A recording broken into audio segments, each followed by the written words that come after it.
Selamat siang Bapak Ibu Jemaat Kekasih Kristus. Kita bertemu di dalam live streaming untuk Persekutuan Oikumene Karyawan Gereja Reformasi Indonesia. Bersyukur untuk kebaikan Tuhan yang terus memelihara persekutuan ini. Bersyukur untuk pertumbuhan yang boleh Allah kerjakan dalam hidup masing-masing kita.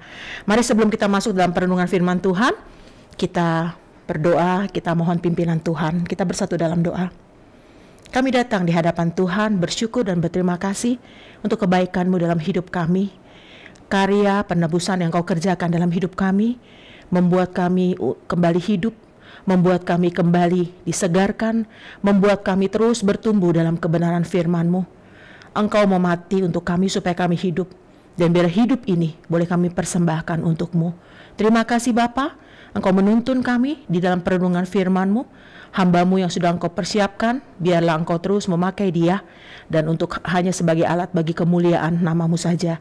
Terima kasih Bapa, berfirmanlah, kami anak-anak-Mu siap untuk mendengarkan. Di dalam nama Tuhan Yesus Kristus Allah kami yang hidup, kami bersyukur, kami berdoa. Amin. Hari ini bagaimana kita belajar tentang kasih yang menghidupkan.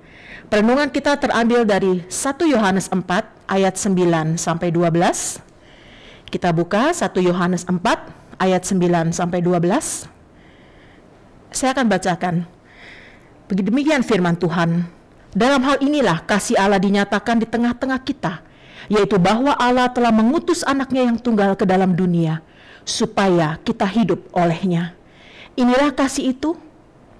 Bukan kita yang telah mengasihi Allah, tetapi Allah yang telah mengasihi kita, dan yang telah mengutus anaknya sebagai pendamaian bagi dosa-dosa kita.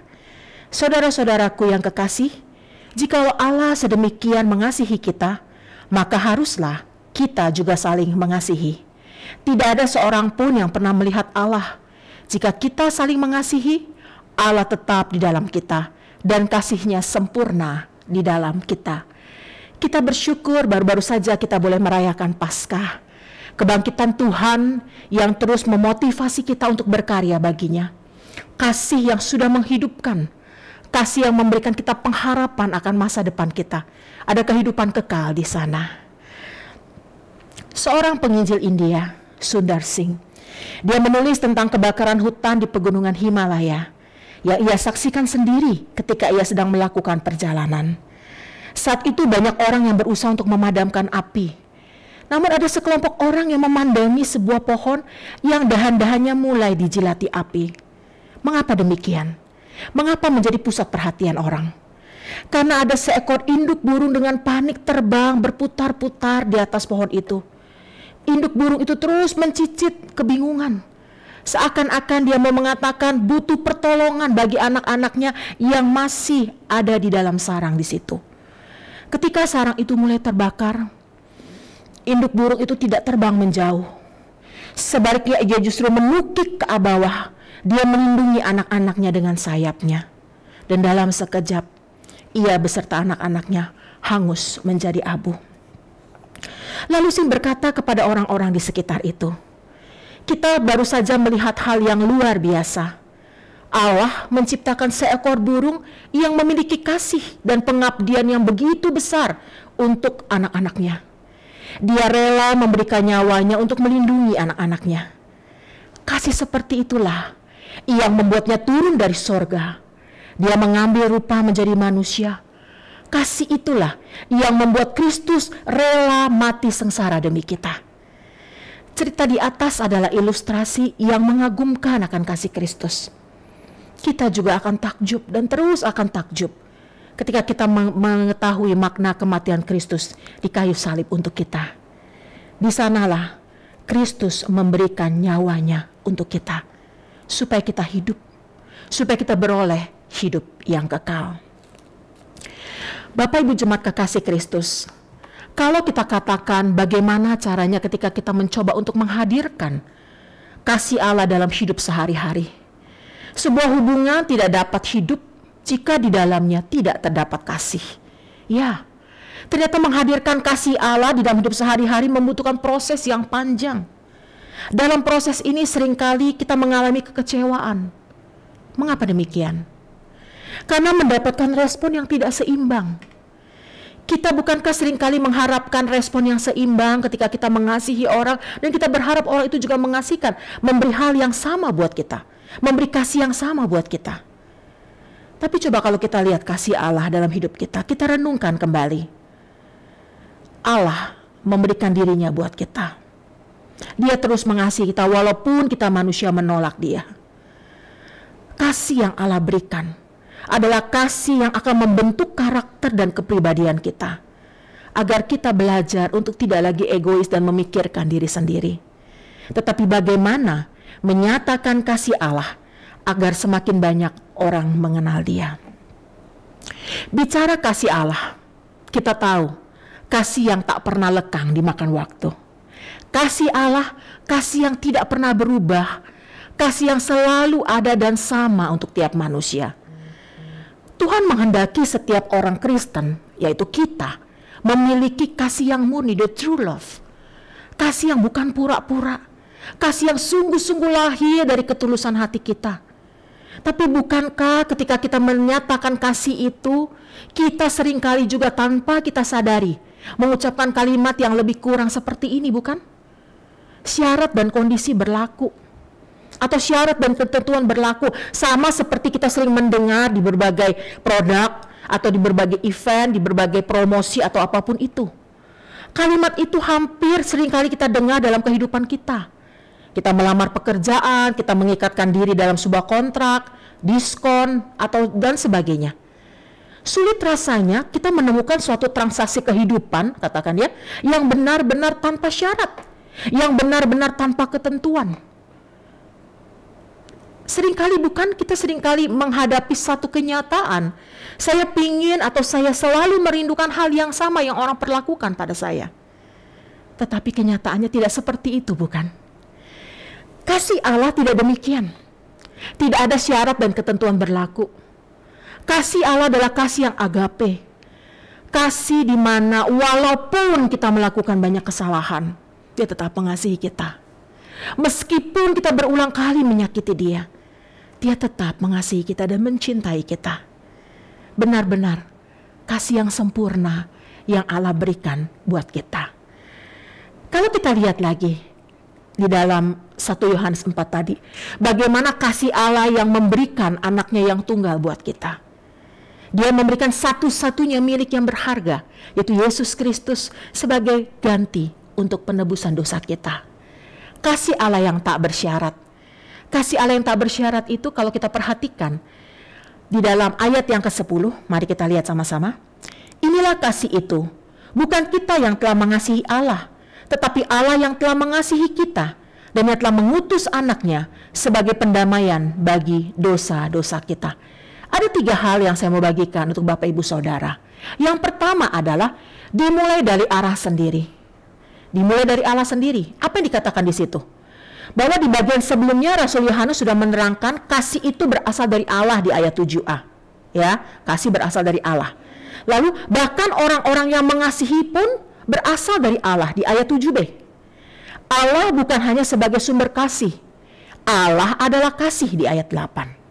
Nah, selaras dengan kebenaran itu, Yohanes lantas menegaskan bahwa Allah adalah inisiator kasih. Inisiatif selalu berasal dari Allah. Lihat di ayat 10a. Inilah kasih itu. Bukan kita yang telah mengasihi Allah, tapi Allah yang telah mengasihi kita. Itu inisiatif dari Allah. Kasih Allah berinisiatif. Kasih kita bersifat reaktif. Kita hanya menyambut. Nah, di dalam kacamata kultural pada waktu itu, poin di atas tentang kasih Allah sebagai satu yang bersifat inisiatif itu cukup mengagetkan. Mengapa demikian? Dalam mitologi Yunani, kebaikan dewa-dewa terhadap manusia seringkali ditujukan untuk kepentingan para dewa. Relasi mereka dengan manusia pun bersifat kondisional. Ada syarat seperti tadi, ketentuan berlaku, ada syarat yang harus dilakukan. Tuntutan dalam persyaratan ini lebih banyak dibebankan di pundak manusia. Manusia harus melakukan ini, melakukan itu, nggak boleh melakukan ini, nggak boleh melakukan itu, dan sebagainya, supaya mendapat apa? Kebaikan dari para dewa. Nah, Allah berinisiatif mengasihi manusia. Itulah salah satu keunikan kekristenan. Allah yang menjadi originator, sumber, dan inisiator prakarsa. Dia sendiri yang melakukan. Bukan kita yang memilih Allah, tapi Ia yang lebih dahulu memilih kita. Allah yang memilih kita. Bukan kita yang mencari Allah, melainkan Allah yang datang mencari dan menyelamatkan kita. Sejak manusia jatuh dalam dosa, selalu Allah yang mencari manusia. Allah yang selalu merindukan manusia. Itulah Allah kita. Allah yang kita boleh kenal dalam hidup kita. Yang kedua di ayat 10b. Dibayar mahal oleh Allah. Dibayar mahal dengan apa? Dia mengutus anaknya sebagai pendamaian bagi dosa kita. Mengutus anaknya sendiri. Inisiatif, kalau kita sekedar inisiatif tidak cukup kalau kita tidak akan atau kita tidak membuktikannya. Cinta itu ada harganya. Bukan sekedar rangkaian kata-kata yang indah, bukan hanya perasaan rindu yang menggebu-gebu, ya seperti anak muda sekarang. Entah berapa banyak orang yang berani menyatakan cinta, tapi tidak mampu membuat cinta itu nyata. Ya, dia hanya mengucapkan, dia tidak sanggup membuktikan. Nah, nggak begitu dengan Allah. Dia memegang perkataan melalui perbuatannya. Dia rela mencintai kita hingga terluka, bahkan nyawanya dia berikan buat kita. Dia berani membayar harganya. Itulah kasih Allah. Kasih yang dia berikan kepada kita dengan cuma-cuma dan gratis. Apakah ini berarti bahwa kasihnya itu tanpa harga? Sama sekali tidak. Kasih ilahi itu bukan murahan. Diberikan secara cuma-cuma untuk kita bukan karena tidak berharga, melainkan karena dia sendiri telah membayar harganya bagi kita. Coba kita renungkan lagi, teman-teman, Bapak Ibu. Kasih Allah dalam diri kita sebenarnya memang bukan tanpa syarat. Ada syarat yang begitu berat sebetulnya di situ. Walaupun demikian, syarat itu sudah dipenuhi oleh Allah sendiri. Ada harga yang tak terkira yang dia bayar sendiri. Dengan apa? Dengan anaknya yang tunggal. Dengan darah yang mahal dan tak bercacat. Dari harga yang sudah dibayar itu, kita dapat mengetahui betapa seriusnya dosa. Jikalau dosa adalah persoalan yang sepele, mengutus anak Allah ke dalam dunia akan menjadi pengorbanan yang berlebihan, bukan? Jikalau ada cara lain untuk mengatasi dosa, untuk apa Allah mengorbankan anaknya? Sehingga kita manusia seharusnya malu dan tertunduk di hadapan Allah. Tidak pongah, tidak menjadi orang yang luar biasa membanggakan diri kita, membanggakan apa yang kita punya. Siapa kita? Kita tidak ada apa-apanya. Tapi Allah yang begitu mengasihi kita. Seperti poin berikutnya kalau kita lihat. Di dalam poin yang berikutnya di dalam ayat 10c. Ditujukan kepada siapa? Ditujukan kepada orang yang tidak pantas. Siapa itu orang yang tidak pantas? Saya, saudara, kita semua. Tujuan dari diutusnya Kristus ke dalam dunia adalah untuk pendamaian dosa-dosa kita. Di Perjanjian Lama kita belajar bagaimana imam besar memercikan darah binatang untuk penghapusan dosa. Tanpa darah yang ditumpahkan, tidak ada pengampunan, bukan? Tidak ada relasi yang intim dengan Tuhan. Inilah misi yang diemban oleh anak Allah, Kristus Yesus ke dalam dunia. Dia menjadi agen rekonsiliasi dan relasi antara kita dengan Bapa. Kedatangannya ke dalam dunia untuk membereskan dosa. Dan kita boleh membayangkan bahwa misi ini bukan hal yang mudah. Pengorbanan yang luar biasa yang harus Allah kerjakan. Pengorbanan yang luar biasa yang harus Allah berikan, yaitu mengutus anaknya yang tunggal satu-satunya ke dalam dunia. Untuk apa? Untuk mati di kayu salib menebus dosa kita. Kita lihat bahwa kita adalah objek kasih Allah yang begitu luar biasa. Allah begitu mengasihi kita. Allah mengasihi kita yang tidak pantas dikasihi. Seharusnya kita yang dihukum, tapi Allah menggantikannya dengan anaknya yang tunggal itu. Tidak satu pun yang kita lakukan bisa membalas kebaikan Tuhan. Tidak satu pun yang kita lakukan sepadan dengan apa yang Dia berikan. Tapi itulah Allah kita. Bukankah seharusnya dalam hidup kita semakin menyadarkan arti bersyukur? Bukankah seharusnya momen Jumat Agung dan Paskah yang baru saja kita lewati mengingatkan kita akan makna kehidupan kita?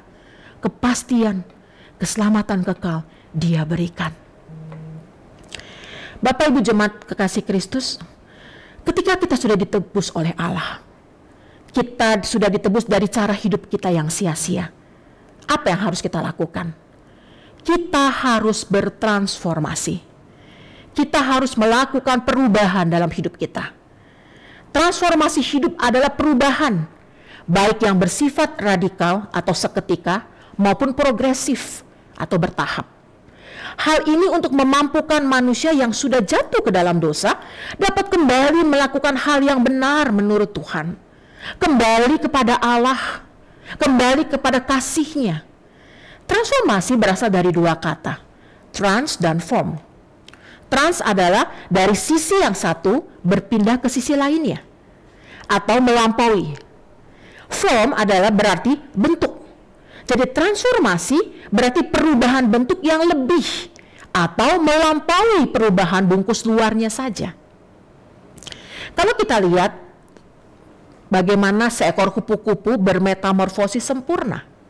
Dia mulai dari ulat yang begitu menjijikkan, sampai akhirnya dia menjadi kupu-kupu muda dan menjadi kupu-kupu dewasa. Kita melihat bagaimana dari rupa yang begitu tidak mau orang lihat, geli begitu dengan ulat, sampai orang memburu kupu-kupu yang indah tadi. Itulah metamorfosis sempurna dari seekor kupu-kupu. Sekarang kalau kita lihat diri kita sebagai manusia yang sudah ditebus oleh Allah, transformasi apa yang kita lakukan dalam hidup kita? Transformasi dalam hidup kita ada 3. Yang pertama adalah bagaimana kita melakukan transformasi posisi. Yang kedua, bagaimana transformasinya adalah perilaku kita. Dan yang ketiga adalah transformasinya bicara mengenai transformasi komunitas kita. Transformasi pertama dan kedua itu bersifat internal. Internal itu berada dalam setiap diri orang percaya, dalam diri kita. Sedangkan yang ketiga bersifat eksternal, di luar, yaitu sebagai akibat dari transformasi internal. Mari kita lihat satu persatu. Yang pertama adalah transformasi posisi. Position transformation itu adalah ketika seorang percaya kepada Tuhan. Transformasi ini terjadi dengan seketika, yaitu pembaharuan, kelahiran baru, lahir baru. Pada tingkat ini seseorang mengalami perubahan status atau posisi dari orang berdosa menjadi orang benar, dari musuh Allah menjadi anak-anak Allah, dari orang yang mengalami kematian kekal mendapat hidup yang kekal. Sehingga sekalipun masih berada di dalam dunia, dia bukan lagi berasal dari dunia. Kenapa? Karena dia telah menjadi warga kerajaan Allah. Transformasi yang kedua adalah perilaku, behavior transformation. Transformasi perilaku ini dialami atau kita mengalaminya diawali mulai dari pikiran kita. Yang kalau Paulus katakan pembaharuan budi. Ya, behavior adalah karakter, sikap, perbuatan, tindakan kita yang dapat dilihat, yang dapat diamati, dan dapat diukur. Jadi bukan sembunyi-sembunyi. Orang bisa melihat bahwa kita berubah. Orang bisa melihat bahwa kita menjadi role model. Orang bisa melihat bahwa kita menjadi teladan dalam hidup kita. Berbeda ketika kita belajar tentang transformasi posisi yang terjadi seketika. Transformasi kedua ini, transformasi perilaku, terjadi secara bertahap sebagai satu proses. Proses membutuhkan waktu, bukan? Kalau Alkitab menyebutnya pengudusan yang dinamis. Ya, dikuduskan oleh Allah karena kamu telah menanggalkan manusia lama dan kelakuannya dan telah mengenakan manusia baru yang terus-menerus diperbaharui untuk memperoleh pengetahuan yang benar menurut gambar Khaliknya. Itu dalam Kolose 3 ayat 9 sampai 10. Nah, ayat ini kembali menjelaskan kepada kita bahwa setelah kita lahir baru, kita harus terus-menerus mengalami proses pengudusan yang mencakup pikiran, kehendak, emosi, hati nurani, dan sifat atau perilaku kita. Nah, transformasi di dalam poin kedua ini berkaitan dengan pertumbuhan rohani seseorang. Sejak dia mengenal Kristus, orang itu harus bertumbuh di dalam Tuhan. Melalui apa? Melalui doa dan pembacaan firman Tuhan. Melalui makanan dan minum rohani bagi orang-orang percaya. Ibadah dan doa harus menjadi bagian dalam hidupnya. Itu diperlukan ketika kita juga belajar mendisiplinkan diri kita untuk selalu mau makan makanan rohani. Melatih kita menjadi orang Kristen yang dewasa dan kuat. Transformasi yang ketiga adalah bicara komunitas. Ini transformasi eksternal di luar dari diri kita. Community transformation ini terjadi karena kehadiran orang-orang percaya. Persekutuan orang-orang percaya. Lingkungan hidup di mana seseorang berinteraksi dengan sesamanya. Nah, di dalam interaksi inilah ada saling mempengaruhi. Nah, bicara mempengaruhi, ada yang negatif, ada yang positif. Orang Kristen harus mempunyai pengaruh yang positif. Memberikan berkat, memberikan nilai bagi sesamanya. Sehingga ketika kita dipanggil oleh Kristus, kita bisa menjadi agen perubahan di mana komunitas kita berada. Tuhan menaruh kita di sana, kita harus semakin serupa dengan Kristus dan bukan menjadi serupa dengan dunia. Urutannya harus benar. Kita harus sadar bahwa bukan lingkungan dulu yang berubah, tapi diri kita, perilaku kita. Kemudian terjadi perubahan di lingkungan kita di mana kita berada. Dengan demikian kita belajar untuk memenuhi fungsi kita menjadi garam dan terang di lingkungan di mana Tuhan menempatkan kita. Sekitar kita akan merasakan pengaruh yang kita berikan di dalamnya. Bapak Ibu jemaat kekasih Kristus, teman-teman bisa melihat, saya ada satu kisah di tahun 2015 ya. Seorang anak laki-laki berusia 11 tahun, dia mengorbankan nyawanya untuk adik kecilnya. Ladarius Wild nama anak itu. Dia tertabrak mobil setelah dia menyingkirkan tubuh adik kecilnya dari jalur mobil yang menuju ke tempat di mana mereka berdiri untuk menunggu bus. Anak-anak lain yang menjadi saksi dari peristiwa itu menceritakan bagaimana sang kakak menerima mobil itu dengan tubuhnya demi menyelamatkan nyawa adik kecilnya itu. Ketika kita bicara kasih, kasih tidak semudah yang kita katakan. Ketika kita bicara kasih, bukankah butuh pengorbanan? Ketika kita bicara kasih, seringkali kita merasa sulit untuk kita lakukan. Seorang anak melakukan untuk adiknya. Dia belajar bagaimana Kristus juga boleh memberikan nyawanya untuk orang-orang dia kasihi, anak-anak yang dikasihi. Bagaimana dengan kita? Seringkali kita mengatakan bahwa kita adalah anak-anak Tuhan. Kita sudah ditebus oleh Tuhan. Tapi apa yang kita lakukan? Apa yang kita kerjakan bagi Dia? Kita seringkali lupa bahwa kita bukan menjadi duta-dutanya Allah, menebarkan cinta kasih. Kita seringkali menjadi batu sandungan.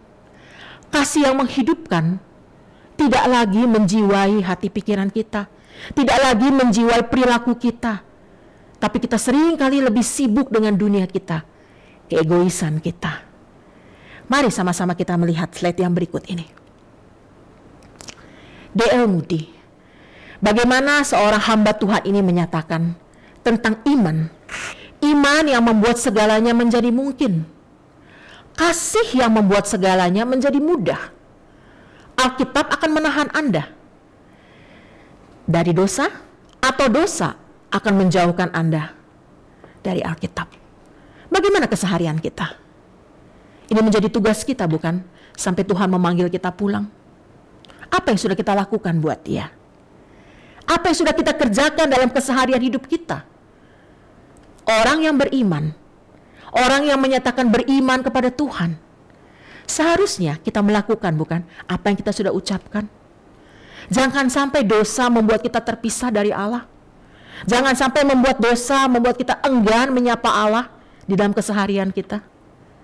Ingat, di luar Dia, kita tidak akan pernah mampu berbuat apa-apa.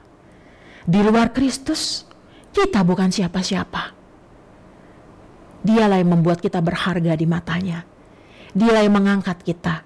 Dialah yang menjadikan kita anak-anaknya. Apa yang mau kita lakukan untuk Dia? Kematian Kristus dan kebangkitannya memberikan kita begitu banyak pelajaran. Bagaimana ketika Tuhan Yesus menyerahkan nyawanya untuk kita. Menyerahkan nyawanya untuk orang-orang yang Dia kasihi. Bagaimana juga Dia menyerahkan tubuhnya kepada Yusuf Arimatea. Bagaimana Dia menyerahkan ibunya di dalam pengawasan Yohanes. Bagaimana ketika pakaiannya diambil oleh para prajurit. Dan ketika ditanyakan pada kita, ketika kita mengikut Kristus, apa yang Dia tinggalkan buat kita? Apa yang dia berikan buat kita? Yohanes 14 ayat 27 mengatakan, damai sejahtera ku tinggalkan bagimu. Damai sejahteraku ku berikan kepadamu. Dan apa yang ku berikan tidak seperti yang diberikan oleh dunia kepadamu. Janganlah gelisah dan gentar hatimu. Bukankah ini menguatkan kita? Allah yang selalu memberikan untuk kita, dia berikan damai itu. Dia berikan kepada kita, bukan yang diberikan oleh dunia, tidak sama. Damai yang diberikan oleh dia membuat kita tidak akan pernah gelisah, tidak akan membuat kita gentar menghadapi kematian sekalipun. Karena kasih yang dia berikan, yang sudah dia buktikan, kasih yang terus melingkupi hidup saya dan saudara, kasih yang terus memacu dan memotivasi kita untuk berkarya bagi dia. Kasih yang tanpa syarat yang Allah berikan kepada kita akan mengajarkan kita bagaimana kasih yang menghidupi, yang sudah menghidupi kita, yang sudah menghidupi kehidupan kita saat ini. Berarti ada dua hal. Yang pertama, kita belajar untuk menghidupkan kasihnya secara tulus dan tanpa modus. Bukankah seringkali dalam hidup kita ada hal-hal terselubung yang terbungkus di dalamnya? Kalau aku baik sama kamu, aku punya tujuan tertentu terhadap kamu. Kalau aku mengasihi kamu, aku punya catatan khusus untuk kamu. No, bukan modus. Tapi kasih yang betul-betul tulus lahir dari hati yang terdalam. Yang kedua, mintalah, mohonkan pada Tuhan adanya kemurnian dari Tuhan. Kemurnian agar kepekaan hati untuk kita boleh mengasihi selalu dan selalu. Dan tidak terkikis bahkan habis. Kasih yang tidak pernah bosan mengasihi sesama. Kasih yang tak pernah terkikis oleh waktu. Kasih yang tidak pernah habis. Karena Allah sumber kasih. Dia yang mengajarkan kepada kita. Kasih yang seperti apa? Yang selalu harus kita berikan kepada sesama kita. Kasih yang murni. Kasih di mana di situ dikerjakan tanpa pamrih. Kasih yang kita berikan dengan kesungguhan yang tulus. Kalau dunia memberikan kasih adalah kasih yang manipulatif, jahat, sengaja merusak, bahkan tega menghancurkan orang lain. Sering bukan kita melihat dalam kondisi yang sulit masih banyak orang yang memancing di air keruh. Dalam banyak kesulitan masih ada orang yang mencoba mengeruk keuntungan dengan mengorbankan orang lain. Kita tidak diajarkan kasih yang seperti itu. Kasih yang kedua adalah kasih yang rela menggumulkan demi kebaikan orang lain. Walaupun terkadang tidak diterima. Walaupun terkadang kita ditolak oleh seorang yang seharusnya mengucapkan terima kasih bukan pada kita. Tapi Allah mengerjakan itu loh dalam hidup kita. Kita hanya tinggal meniru dia, meneladani hidupnya. Kasih yang rela bergumul untuk kebaikan orang lain. Walaupun kita tidak diterima dan ditolak. Tetap mengasihi. Kasih yang murni itu adalah kasih yang rela berkorban. Kasih yang mau menyerahkan nyawa. Kasih yang bersedia menghancurkan diri untuk objek yang dikasihi. Sama seperti lilin yang rela terbakar dan habis asal dia bisa menerangi ruangan di sekitarnya yang gelap. Menjadi terang di tengah kegelapan. Itulah kasih yang berkorban. Dan kasih yang harus kita minta daripada Tuhan adalah kasih yang bersifat konsisten. Kasih yang melakukan tugas kasihnya terus menerus. Seperti Kristus. Sejak dia lahir, mati, dia bangkit. Dia menyediakan tempat buat kita. Itu adalah rangkaian kasih Allah dalam hidup kita. Inilah tindakan kasih yang harus kita berikan kepada sesama kita. Jadi Bapak Ibu Saudara, ketika kita menyatakan kasih yang menghidupkan, ingatlah bahwa Allah rela mati supaya kita hidup. Dan hidup inilah yang kita persembahkan buat dia. Mari kita berlomba melakukan apa yang harus kita kerjakan sebagai anak-anak Tuhan. Selagi masih ada waktu. Selagi masih ada anugerah nafas kehidupan, lakukan yang terbaik buat dia. Karena dia terlebih dahulu melakukan yang terbaik untuk saya dan saudara. Tanamkan itu dalam hati kita, mengucap syukur senantiasa dalam hidup kita, karena dia begitu mengasihi kita. Mari kita tundukkan kepala, kita berdoa di hadapan dia. Kami bersyukur Tuhan untuk kasih-Mu yang menghidupi kami. Kasih yang tak pernah lekang dalam waktu untuk kami. Kasih yang selalu ada sampai hari ini untuk kami. Terima kasih Bapa. Kami kembali diingatkan bahwa hidup kami harus terus berkarya bagi Tuhan. Hidup kami harus mampu ketika kami bertransformasi di dalam Kristus. Kami menjadi duta-duta cintanya Allah. Menebarkan nilai kebaikan bagi sesama kami. Menjadi role model dan teladan di sekitar kami. Terima kasih Bapa. Tuhan pimpin kami di masa-masa sulit ini tetap menjadi orang-orang yang terus berpengharapan kepada Tuhan.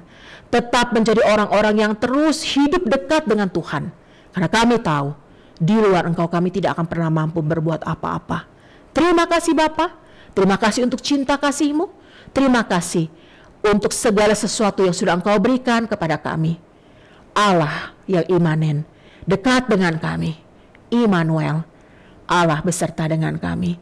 Inilah doa kami Tuhan, yang kami naikkan hanya di dalam satu nama, Tuhan Yesus Kristus, Allah kami yang hidup, Allah kami yang begitu mengasihi kami, dan di dalamnya lah kami bersyukur, kami berdoa. Amin.